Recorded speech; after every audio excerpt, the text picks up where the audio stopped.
Good day, everybody. It's Josh. I hope everybody's doing fine again on another defined day.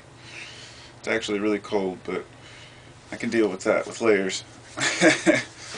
I've been listening to this lecture about Herodatus, who was an ancient figure who lived in, I believe, around 450 BC, was around his time of life. And Herodotus has been called the father of history.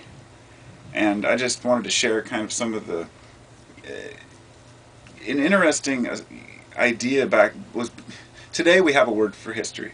They call him the father of history. He created history, and he didn't. And a lot of people misinterpret that by saying, no, he didn't create history. Of course, he didn't create history. He created the element of history, of documenting the past. And in his time, there was a lot of spoken, I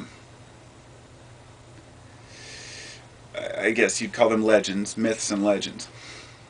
And the thing that was interesting about Herodotus was that he took a lot of his writings and a lot of his studies from the previous about 80 years before his life. And the reason he did this was because spoken history tends to get lost and skewed. And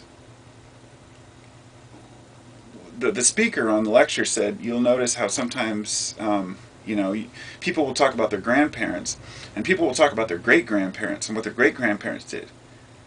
But before their great-grandparents, there's just a cutoff. It seems like nobody really knows about their great-great-grandparents. And I'm sure some people do, of course, especially now today with family trees and everything. But especially back then, folks did not know much beyond what their great-grandparents or even grandparents had told them or that they'd heard. And so he used this recent history as kind of a way to unfold a history that he could actually understand. But at that time, there was no real history. It was all myths and legends. So he wanted to start a real history of the world, and it's fascinating that at those times, they believed the world was flat.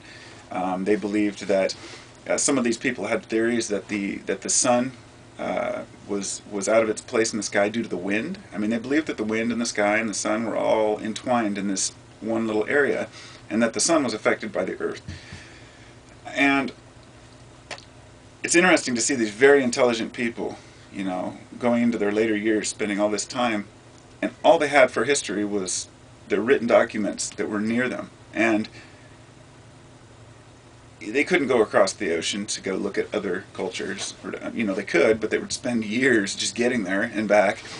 And then they'd have to, base it on what they saw in one area. Traveling was not easy. So we have this.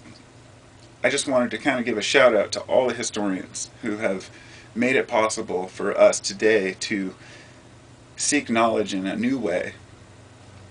A way that everything's written down for us. And I think that this is kind of a danger, and we need to look out for this, because we tend to just trust that our ancestors had written what was true. And we know now that our history has been skewed. We know that we've been lied to in a lot of not necessarily menacing ways, just folks didn't know.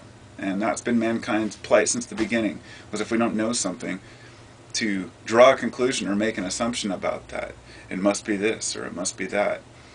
And it's funny to think that there's one man in history who can really be attributed to making history what it is, but that's Herodotus. So I urge you to look into his work.